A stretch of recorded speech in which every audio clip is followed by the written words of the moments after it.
Il y a des moments dans la vie où tout bascule en une seule phrase.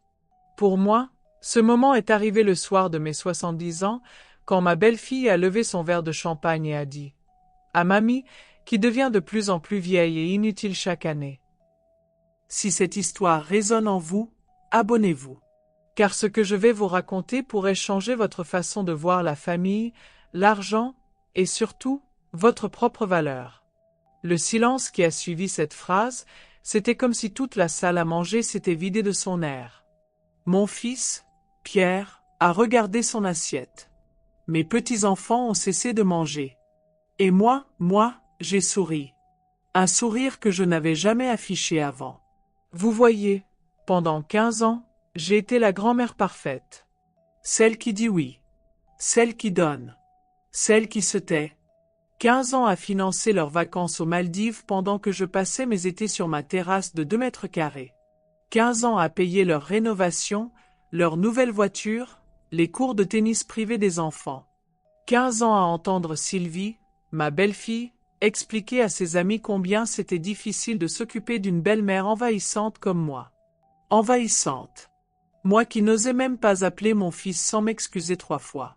Cette nuit-là, après le dîner d'anniversaire catastrophique, je suis restée éveillée jusqu'à l'aube. Assise dans ma cuisine, je regardais les relevés bancaires que je cachais dans le tiroir à épices depuis des années. Vous savez pourquoi je les cachais? Parce que j'avais honte. Honte de voir à quel point j'avais été généreuse. 63 000 € en 3 ans. 63 000 € pour une famille qui me trouvait vieille et inutile. À 6 heures du matin, j'ai pris une décision qui allait tout changer. Je me suis habillée. Pas avec ma robe de grand-mère sage. Non. J'ai enfilé ma robe noire, celle que je gardais pour les occasions spéciales mais que je ne portais jamais parce que Sylvie disait qu'elle me vieillirait. À 8 heures précises, j'étais devant le Crédit Agricole de ma rue. Bonjour, je voudrais bloquer le compte joint que j'ai avec mon fils. Monsieur Dupont, mon conseiller depuis 20 ans, a levé les yeux de son écran. Madame Moreau, vous êtes sûre? Il y a 42 000 € sur ce compte. Justement. Mes mains ne tremblaient pas. Pour la première fois depuis des années, mes mains étaient parfaitement immobiles. Le téléphone a sonné à 10h30. Maman, qu'est-ce que tu as fait? Ma carte ne passe plus. Pierre avait cette voix d'enfant pris en faute. Pas de bonjour, pas de comment vas-tu après hier soir. Juste la panique de l'argent qui n'arrive plus. Bonjour mon fils. Je vais bien, merci de demander. Maman, ce n'est pas le moment de faire de l'humour. Sylvie devait payer l'école privée d'Emma aujourd'hui. L'école privée que je finançais, bien sûr. Pierre, assieds-toi. Il faut qu'on parle. Je lui ai tout dit. Les 15 ans de silence. Les humiliations. L'argent. Et surtout, cette phrase de la veille qui avait brisé quelque chose en moi. Mais maman, tu sais comment elle est. Elle ne pensait pas à mal. Ton épouse pense toujours à mal, Pierre. Et toi, tu laisses faire. Silence. Tu vas débloquer le compte. Non. Un mot. 3 lettres. Une révolution. L'ouragan Sylvie a débarqué chez moi 2 heures plus tard. Sans sonner. Avec mes clés qu'elle avait gardées depuis des années au cas où. Elle a claqué la porte si fort que mon voisin, Monsieur Bernard, est sorti sur son balcon. Vous n'avez pas le droit. Cet argent, on en a besoin. Les enfants ont leurs activités, la maison à rembourser. Sylvie, asseyez-vous. Je ne m'assieds pas. Vous êtes devenue folle ou quoi? Elle était rouge. Rouge de colère, pas de honte.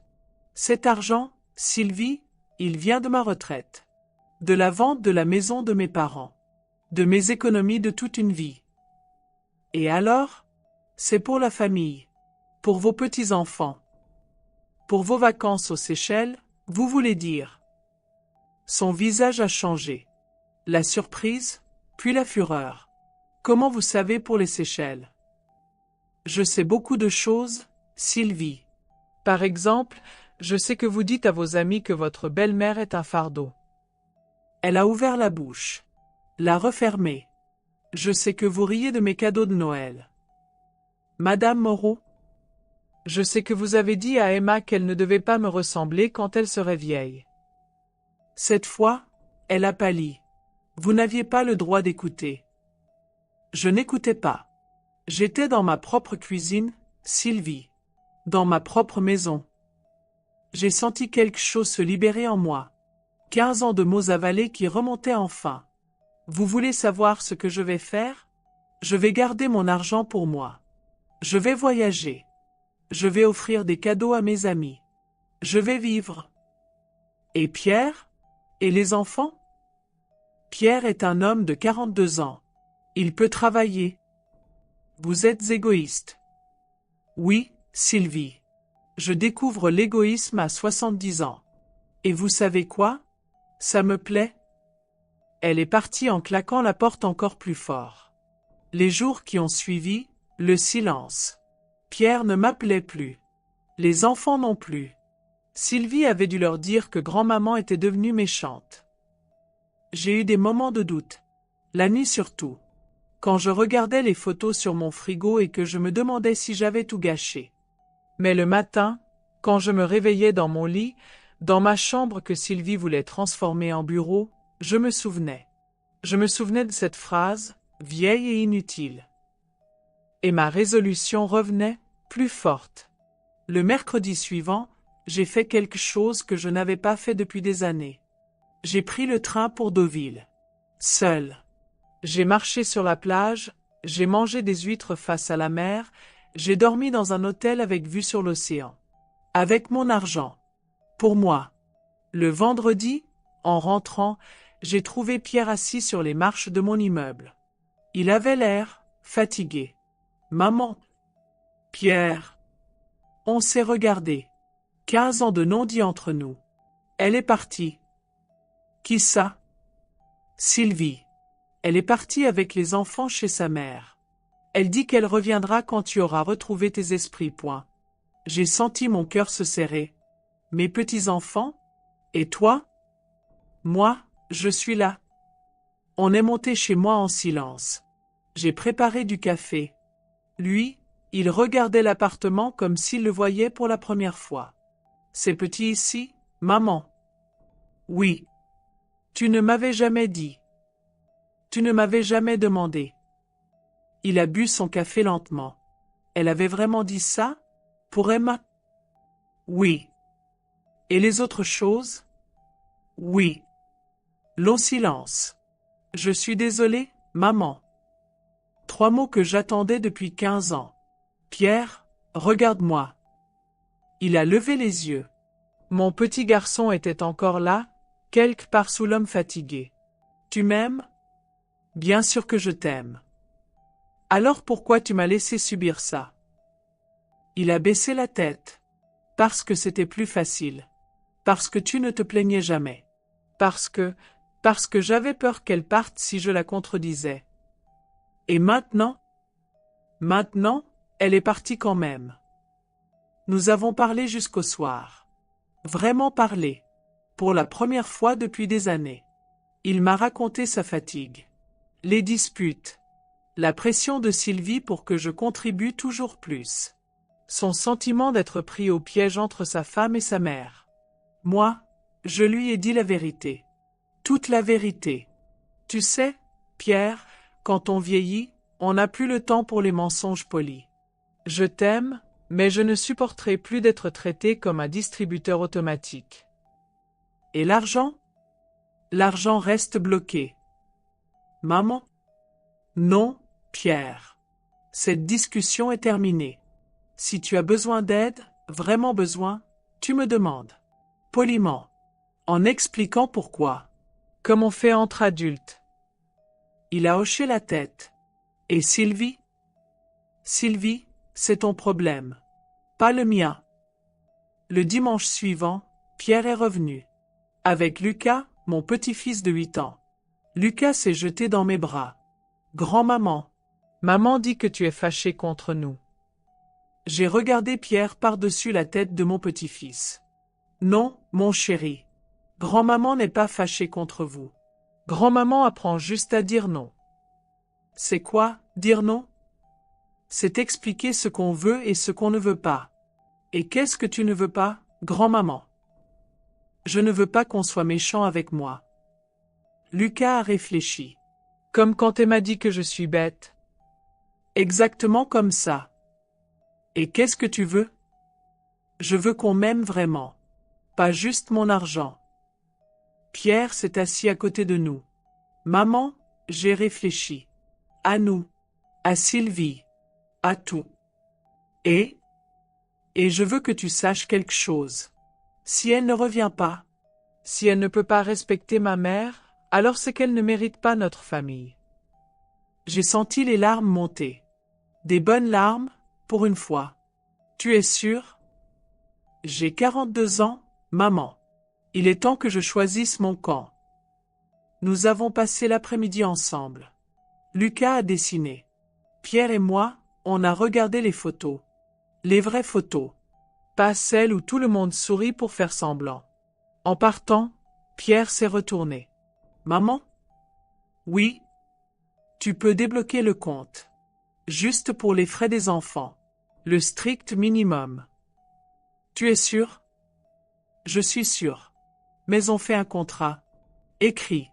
Avec des règles. Quelles règles? Respect. Gratitude. Et plus jamais de remarques sur ton âge. Cette nuit-là, pour la première fois depuis des semaines, j'ai bien dormi. Sylvie est revenue un mois plus tard. Différente. Pas transformée, non. Mais, prudente. Elle a présenté des excuses. Pas des vraies excuses, plutôt des excuses de façade. Mais c'était un début. Pierre avait posé ses conditions. Moi aussi. Plus de clés de chez moi sans autorisation. Plus de décisions prises à ma place. Plus de remarques sur mon âge, ma façon de m'habiller, mes choix.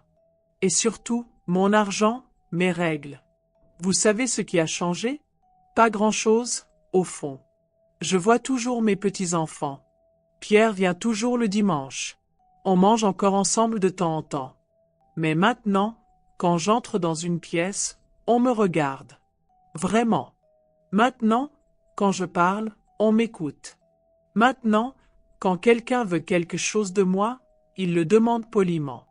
Parce que maintenant, ils savent tous une chose, mamie peut dire non. Et vous savez le plus drôle? Maintenant qu'ils ne peuvent plus me prendre pour acquise, ils semblent m'apprécier davantage. Sylvie me demande mon avis sur des choses.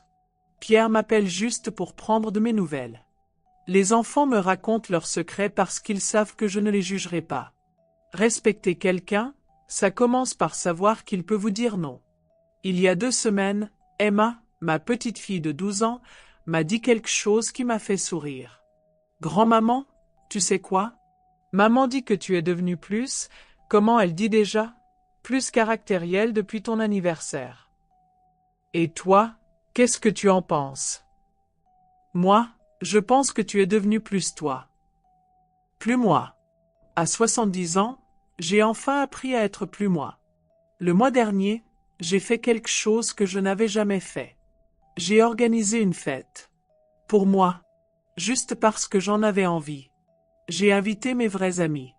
Celles qui m'écoutent quand je parle. Celles qui s'inquiètent quand je ne donne pas de nouvelles. Pierre est venu avec les enfants.